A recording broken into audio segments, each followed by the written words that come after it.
Moi kaikki ja hyvää joulua teille kaikille. Ensimmäiseksi mä olisin pahoitella, että sori kun ei ole oikeasti kuukauteen tullut video, mutta mulla on siis kokeita ja me ei olla ehditty kuvaa videoa, koska jouluhässäkää ja muutakin tämmöistä.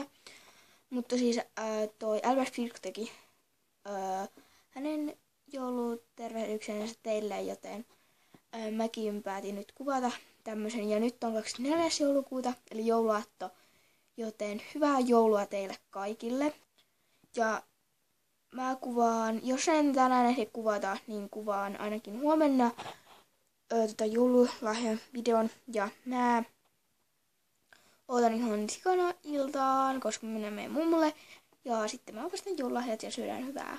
Ja tälleen mä sain avata nyt aamulla yhden ison joulupaketin ja joululahjan, ja se oli TV iskältä, niin kiitos siitä. Te saatte nähdä sitten ne muut jutut sitten illemmalla tai sitten huomenna, mutta haluaisin vaan toivottaa teille kaikille hyvää joulua ja onnellista uutta vuotta 2016.